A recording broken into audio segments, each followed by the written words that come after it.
Oke,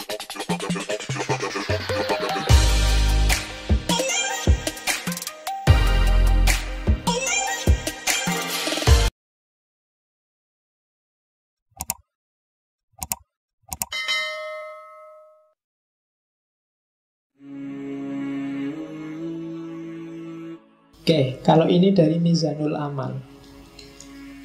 Jadi katanya Ghazali, ya pingin bahagia itu simple. Kita sudah punya semua fasilitasnya. Allah sudah ngasih kita. Apa yang dikasih? Kenikmatan duniawi dan kenikmatan ukhrawi. Semuanya nikmat. Yang pertama, ini ranking 1, 2, 3, 4, 5 itu ranking. Ranking paling atas itu nikmat ukhrawiyah, nikmat besok di akhirat. Sukar dijelaskan, percayalah saja. Karena kalau dijelaskan, penjelasannya pasti tidak bisa eksak. Hasilnya biasanya malah debat. Besok di akhirat kayak gimana? Berapa ya dinginnya surga? Berapa ya panasnya neraka? Kira-kira surga itu kalau pakai AC itu berapa PK kira-kira? Ya itu susah membayangkan. Ngomong yang eskatologis itu hanya bisa dipercaya. Tapi di sana digambarkan nikmat luar biasa. Cuma kenikmatan surga tidak akan bisa dicapai kalau kita tidak ketemu dengan nikmatnya jiwa, keutamaan nafsiyah. Kalau di dunia ini jiwamu galau, tidak tenang, entah karena apa, tidak mutmainnah, ya kamu tidak akan ketemu kenikmatan ukhrawi. Makanya kan di Al-Fajr itu, ya ayyatuhan nafsul mutmainnah.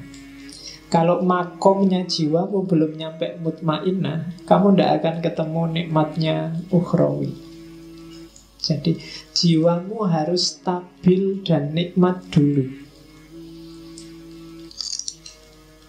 Kalau di Mizanul Amal, cari nikmatnya jiwa gimana Pak? Yang pertama, akalmu, dia akan merasa nikmat dengan ilmu. Jadi kita punya akal, bagian dari jiwa kan akal itu. Dia akan nikmat kalau dapat ilmu. Maka sering-seringlah ngasih gizi ke akalmu dengan ilmu. Semakin banyak dia dikasih suplemen ilmu, semakin dia akan merasa senang dan aman. Paham itu bikin tenang, tidak paham itu bikin galau. Teori paling gampang itu. Maka akalmu kasihlah dia kenikmatan dengan ilmu. Terus dirimu, maksudnya kedirianmu, pribadimu, bikinlah dia nikmat dengan warok. Warok itu menjaga diri. Jangan ngawur hidupmu kalau pengen tenang. Ya rumus paling gampang, jangan lakukan yang haram, yang maksiat, jauhi yang syubhat. Kalau kalian jauh dari 3 hal ini, pribadimu akan merasa tenang. Jangan ketipu oleh enak sementaranya yang haram dan yang maksiat, apalagi yang syubhat. Jadi kalau akalmu selalu dapat suplemen ilmu dan dirimu terjaga dari yang jelek-jelek, kamu akan nyaman, jiwamu akan tenang. Terus yang ketiga, meskipun begitu, kamu juga harus memanjakan jiwamu dengan kesungguhan dan keberanian. Hiduplah yang serius, hiduplah yang punya cita-cita, punya target, dan berani. Yang keempat, adil. Adil itu Hiduplah secara proporsional, baik di level fisik maupun di level rohani. Jadi proporsional itu ya yang harusnya 10 dikasih 10, yang harusnya 1 dikasih 1. Fisik itu adil, kalau sehari butuh makan 3 kali ya dikasih 3 kali. Itu adil. Rohani itu adil, ya sesuai dengan kebutuhanmu. Misalnya sudah waktunya nikah, ya nikah aja. Sudah jatuh cinta, waktunya pacaran, jatuh cinta aja, enggak apa-apa. Nggak usah dibendung-bendung. Saya anti pacaran Pak, nggak mau jatuh cinta Pak. Kalau jatuh cinta ya jatuh cinta aja, kenapa enggak? Wong itu fitrah. Yang nggak boleh kan melampiaskannya kayak gimana. Tapi yang fitrahmu untuk suka pada lawan jenis, bukan yang sesama jenis loh ya. Ya. Itu penuhilah, nggak apa-apa. Kalau ini terpenuhi, kamu akan utama jiwamu, nafsiyahmu tenang, mutmainnah. Baru kamu dapat kenikmatan ukhrawi. Cuma syaratnya tidak akan sempurna jiwamu tenang kalau badaniahmu tidak sempurna. Ya kayak tadi loh, kalau fisiknya tidak adil, waktunya ada makannya kamu puasa terus, harusnya ada tidurnya kamu pakai melek terus, jiwamu juga tidak akan tenang, tidak akan mutmainnah. Harusnya kamu kawin malah bisa 4 kok malah tidak kawin-kawin, itu tidak mutmainnah. Harus dibikin tenang. Karena nafsu itu kalau tidak kamu tenangkan, lama-lama dia akan meledak. Karena dia nuntut terus disuruh bungkem, nuntut terus disuruh bungkem. Pada saatnya dia akan menyusahkanmu. Sama kan kadang-kadang santri itu waktu di pondok tidak boleh lihat TV, tidak boleh baca koran, tidak boleh bawa HP, tidak boleh itu. Begitu keluar dari pondok kuliah, dia yang pertama nyari pacar. Karena kemarin nggak boleh apa-apa, sekarang kumat. Ya, jadi ndak, badaniahnya beres dulu. Kalau badaniahnya nggak beres, jiwamu ndak akan beres. Kaya dulu, punya istri dulu, pinter dulu, fasilitas dulu, baru jiwanya bisa tenang. Jadi badaniah. Kalau rumusannya Ghazali, paling gampang untuk ngecek apakah badaniahmu sudah nikmat, sudah bahagia, yaitu yang pertama sehat, yang kedua kuat. Sehat itu kan berarti fit. Apa ada sehat yang nggak kuat? Ya banyak. Saya sehat Pak, cuma nggak terlalu kuat. Nah, olahraga biar kuat, ya kan? Nggak cukup sehat tapi juga harus kuat. Yang ketiga elok. Elok itu cakep. Jangan khawatir, setiap orang cakep sesuai perspektifnya masing-masing. Nggak apa-apa, ya. Kamu semua orang cakep, jangan khawatir. Nah, bahagialah. Kalau enggak, kamu enggak akan bahagia jiwamu. Kalau kamu tiap hari aku kok jelek gitu, enggak akan bahagia hidupmu. Anggap aja cakep, wis tau, cok khawatir. Payu. Ya. Itu kan kamu mikir, jangan-jangan ada yang gelisah Pak, apa ada yang mau besok sama saya Pak? Pasti ada. Asal standarmu jangan tinggi-tinggi. Ya. Jadi sehat, kuat, cakep, dan yang terakhir, yakinlah bahwa kamu panjang umur. Tenang mesti kamu. Sehat. Ketika kamu sehat kan kamu ceria sayang. Kuat juga gandengannya sehat. Mau apa-apa sanggup, itu kan kuat. Jalan kemana, ayo. Cakep. Jadi kamu merasa pokoknya tidak ada celahnya diriku ini, Allah ngasih aku lengkap, alhamdulillah. Dan panjang umur. Orang yang merasa punya kualifikasi 4 ini secara badaniah, maka dia sebenarnya sedang bahagia secara fisik.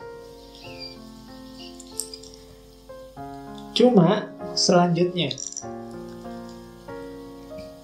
untuk nikmat badaniyah kita butuh kenikmatan eksternal dari dunia di luar diri kita. Kita butuh punya harta, itu kan di luar. Kita butuh punya keluarga, itu di luar. Kita butuh dihormati orang, itu juga dari luar. Jadi kita butuh kenikmatan dari yang di luar diri. Dari kenikmatan di luar diri itulah diri kita akan merasa nikmat secara fisik. Dari nikmat secara fisik itu kita akan nikmat secara rohani, secara jiwa. Dari kenikmatan rohani itu pada akhirnya secara ukhrawi nanti kita juga akan nikmat. Cuma kenikmatan dari luar itu butuh pelengkap luar yang sangat luar. Apa bahasanya? Yaitu apa? Kenikmatan taufikiyah. Kenikmatan yang menunjukkan kalian merasa bahwa Allah itu sayang padamu dan ngasih banyak padamu. Sebagus apapun kehidupanmu hari ini, kalau kamu merasa dicueki Allah, atau apalagi Allah benar-benar cuek padamu, kamu gak akan dapat merasakan kenikmatan apapun. Kamu melakukan korupsi, enak loh korupsi itu. Kamu dapat banyak uang, mau apa aja bisa. Tapi karena kamu tahu bahwa dengan kamu korupsi ini Allah tidak akan ridho padamu, maka tidak jadi nikmat. Kamu nyontek ujian, enak kan? Nyontek itu nggak perlu capek-capek belajar, bisa langsung jawab. Dan bener lagi, dan bagus lagi. Dosennya sampai heran, ini kuliah tidak pernah masuk, makalah tidak jelas, disuruh ngomong-ngomong apa juga temennya nggak paham, tapi jawabannya sip, akhirnya dikasih A. Tapi karena kamu ngerti itu nyontek, A-mu itu bukan sumber kebahagiaan. Kenapa? Karena kamu ngerti bahwa sebenarnya Allah tidak ridho dengan nyontekmu. Maka dasar dari semua kenikmatan tadi adalah keutamaan taufik, taufiki. Dapat hidayah, dapat inayah, dapat petunjuk, rusd, dan seterusnya.